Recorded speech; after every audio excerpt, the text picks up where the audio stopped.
Après avoir perçu votre salaire mensuel et que vous vous trouvez avec une somme d'argent considérable entre vos mains, vous pourriez être tenté de vous précipiter dans les magasins de luxe pour une nouvelle chaussure à la mode. Cependant, avant de céder à cette envie, il est crucial de réfléchir à la manière dont vous allez utiliser cet argent.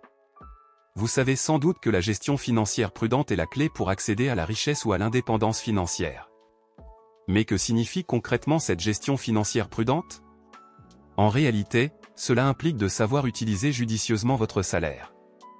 C'est en utilisant intelligemment ce salaire que vous parviendrez à vous enrichir. Et avant même que vous ne posiez la question, la réponse est oui, vous pouvez vous enrichir même avec un petit salaire. Beaucoup de personnes établissent un budget, mais rares sont celles qui le suivent réellement. La gestion de l'argent va bien au-delà de simplement établir un budget. C'est pourquoi dans cette vidéo, nous allons vous guider à travers les étapes essentielles à suivre avec votre salaire dès sa réception pour construire en priorité votre richesse. Mais avant d'entrer dans le cœur du sujet, veuillez faire un petit geste en likant cette vidéo. Cela aide nos vidéos à toucher un plus large public sur YouTube. Pour vous remercier d'avoir fait ce geste, nous vous offrons gratuitement une formation accessible via le premier lien en description. Cette formation gratuite vous aidera à gagner 1000 € par mois sur Internet même si vous n'avez aucune compétence. De plus, le deuxième lien en description vous permet d'accéder à notre nouvelle chaîne, où vous découvrirez des vidéos de motivation nécessaires qui vont vous aider énormément dans votre parcours vers une liberté financière prospère. Alors cliquez sur ce deuxième lien pour accéder à cette page pour vous abonner. Nous vous remercions de l'avoir fait. Première étape, déposez directement votre salaire sur votre compte courant. Alors, la première chose à faire avec votre salaire est de le déposer directement sur votre compte courant. C'est ce qu'on appelle le revenu net, car ce que vous gagnez n'est pas toujours ce que vous gardez après le prélèvement des impôts. Dans certains cas, vous aurez peut-être l'option de faire des placements avant ou après impôts, comme c'est le cas avec certains produits d'épargne retraite en France. Mais il est très important d'avoir votre salaire directement sur votre compte courant pour éviter des frais inutiles et des décisions financières impulsives. Deuxième étape, constituer un fonds d'urgence. Après avoir reçu votre salaire, la deuxième étape essentielle est de constituer un fonds d'urgence. Il s'agit d'épargner une somme correspondant à environ 3 à 6 mois de votre salaire. Ce fonds est spécialement destiné à faire face à des situations imprévues et graves. Vous n'êtes pas obligé de transférer l'intégralité de votre salaire en une seule fois dans ce fonds. Au contraire, vous pouvez y verser régulièrement des montants adaptés à votre situation financière jusqu'à ce que vous atteigniez l'objectif de 3 à 6 mois de salaire. Ce fonds d'urgence est indispensable pour couvrir des besoins urgents tels que des réparations importantes à la maison ou sur votre voiture, des frais médicaux inattendus, une perte soudaine d'emploi ou encore des situations d'urgence familiale nécessitant des dépenses imprévues. Avoir ce fonds d'urgence vous évite de vous endetter ou d'utiliser de manière excessive votre carte de crédit pour des dépenses inattendues, vous protégeant ainsi d'une situation financière précaire. Ce montant doit être conservé dans un compte d'épargne séparé, facilement accessible et sûr. Il est important de ne pas investir cet argent dans des actifs risqués comme les actions, car vous devez pouvoir y accéder rapidement en cas de besoin. Ce fonds n'est pas destiné à des dépenses superflues comme l'achat du dernier gadget.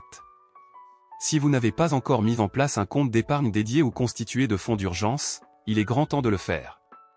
Commencez à épargner dès votre prochain salaire, même si vous ne pouvez mettre de côté qu'une petite somme chaque mois. Cela contribuera progressivement à établir cette réserve essentielle à votre sécurité financière.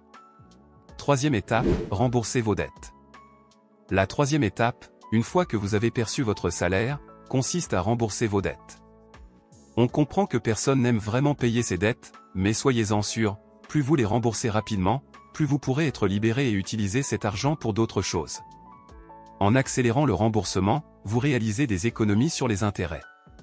Donc, après avoir mis de côté votre fonds d'urgence, concentrez-vous sur le remboursement de toutes les dettes coûteuses, telles que les soldes de cartes de crédit ou les découverts bancaires.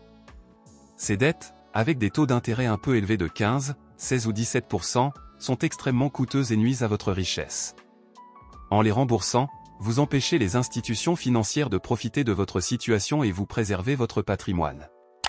Avant de rembourser activement ces dettes, assurez-vous d'avoir d'abord constitué votre fonds d'urgence pour éviter de retomber dans l'endettement en cas d'imprévu. Une fois que vous avez une épargne d'urgence et que vous avez réduit vos dettes coûteuses, vous pouvez vous concentrer sur la gestion des dettes moins urgentes, comme un prêt immobilier, un prêt étudiant ou un crédit à taux plus bas. Lorsqu'il s'agit de rembourser vos dettes, plusieurs approches sont possibles. Nous avons deux méthodes, ces méthodes sont les plus reconnues. La première est la méthode de la boule de neige, et la seconde est méthode de l'avalanche. Dans la méthode de la boule de neige, vous commencez par rembourser la plus petite de vos dettes, indépendamment du taux d'intérêt. Par exemple, si vous avez plusieurs dettes de montants différents, commencez par celle qui a le montant le plus faible, comme une dette de 400 € par exemple. L'objectif est de ressentir rapidement la satisfaction d'avoir remboursé une dette, ce qui vous motive à continuer. Cette méthode est très appréciée car elle procure des victoires rapides et renforce votre engagement à rembourser les dettes suivantes de la plus petite à la plus grande. En revanche, la méthode de l'avalanche se concentre sur les taux d'intérêt. Avec cette approche, vous remboursez d'abord la dette qui a le taux d'intérêt le plus élevé. C'est logique sur le plan financier car en réduisant la dette la plus coûteuse en première position, vous minimisez le montant total des intérêts payés sur le long terme. Même si cela peut prendre plus de temps pour ressentir une victoire significative à long terme, cette méthode peut vous faire économiser plus d'argent. Le choix entre ces deux méthodes dépend de ce qui vous motive le plus. Si vous avez besoin de résultats rapides pour rester motivé, la méthode de la boule de neige pourrait être la meilleure option. Si vous préférez une approche plus calculée et économiquement efficace, alors la méthode de l'avalanche est plus appropriée. Une fois que vous avez pris le contrôle de vos dettes, vous pouvez utiliser l'argent que vous économisez pour investir dans votre développement personnel et financier. Cela peut inclure l'achat de livres, de cours ou la participation à des séminaires qui enrichiront vos connaissances et compétences, vous permettant de prendre de meilleures décisions financières et potentiellement d'augmenter vos revenus.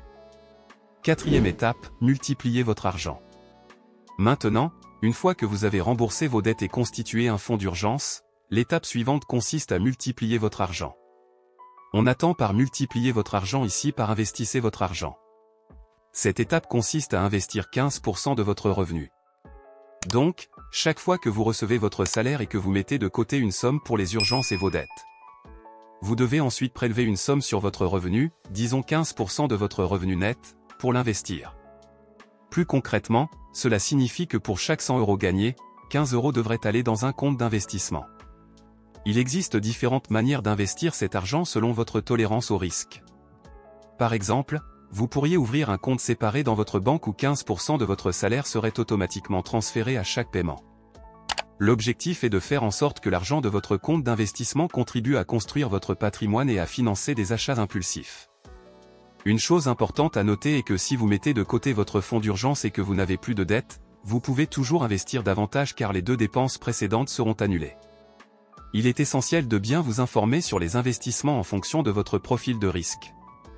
Concernant l'investissement de votre épargne, si vous ne souhaitez pas prendre de risques élevés, vous pouvez envisager des placements sécurisés comme les livrets d'épargne, les plans d'épargne en actions ou les assurances vie en France par exemple. Pour un investissement plus actif, vous pouvez choisir d'investir dans le marché boursier ou l'immobilier. Une des manières les plus efficaces d'investir sur le marché boursier est d'utiliser des investissements passifs automatiques. Vous pouvez créer un compte de courtage qui investira automatiquement un pourcentage de votre salaire à chaque période de paiement. Ainsi, sans effort de votre part, cet argent est investi et contribue à la construction de votre patrimoine. Alors que vous investissez une partie de votre argent, vous mettez également de côté une autre partie pour vos économies, tout en gérant vos dépenses. Après avoir alloué de l'argent pour l'épargne et l'investissement, il vous restera environ 70% de votre salaire net, ce montant que l'on pourrait appeler votre salaire disponible est ce qui reste après avoir payé vos impôts, cotisations sociales et après avoir mis de côté de l'argent pour votre avenir financier. À ce stade, il est crucial de distinguer entre les besoins et les envies lors de vos dépenses. Il est facile de confondre les besoins et les désirs, mais une bonne gestion financière exige de prioriser les besoins essentiels avant les désirs. Par exemple, vous avez besoin d'une voiture pour vous rendre au travail, mais est-il nécessaire qu'elle soit un modèle de luxe ? Vous avez besoin d'un téléphone, mais faut-il qu'il s'agisse du dernier modèle sorti ? Des choix judicieux dans ces domaines peuvent vous aider à gérer votre budget plus efficacement. Si vous ne faites pas cette distinction, vous risquez de compromettre vos objectifs d'épargne et d'investissement. Imaginons que vous dépensiez une somme importante chaque mois pour une voiture haut de gamme, un forfait téléphonique coûteux ou des abonnements de loisirs non essentiels. Ces dépenses pourraient entraver votre capacité à économiser et à investir pour l'avenir. Une gestion prudente de l'argent implique de faire des choix réfléchis. Par exemple, préparer votre thé ou café à la maison plutôt que de l'acheter à l'extérieur peut sembler anodin, mais sur le long terme, ces petites économies s'accumulent.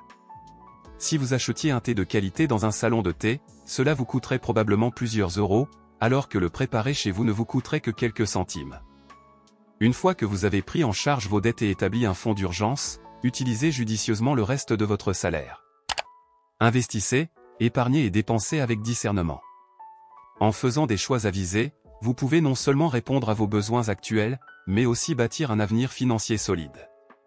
L'un des aspects les plus gratifiants de la gestion de votre salaire est la possibilité d'allouer une partie de vos revenus aux dons.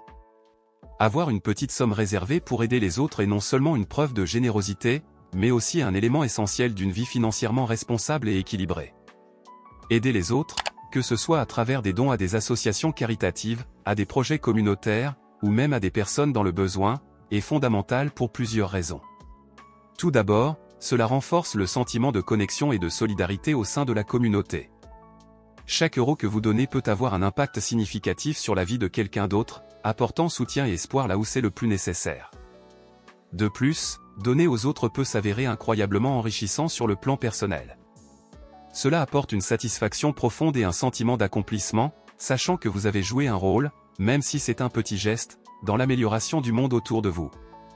Cette pratique nourrit un esprit de générosité et d'altruisme, des valeurs essentielles dans une société.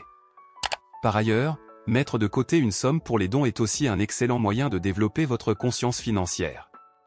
Cela vous encourage à gérer votre argent de manière plus réfléchie et intentionnelle, en prenant en compte non seulement vos propres besoins et désirs, mais aussi ceux des autres. Enfin, par exemple en France et dans de nombreux autres pays, faire des dons peut également offrir des avantages fiscaux.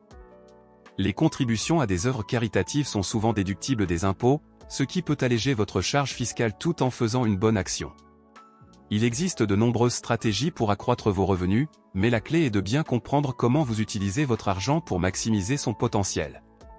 Et rappelez-vous, la gestion efficace de vos finances vous permet non seulement de sécuriser votre argent, mais aussi de gagner en liberté pour profiter de la vie.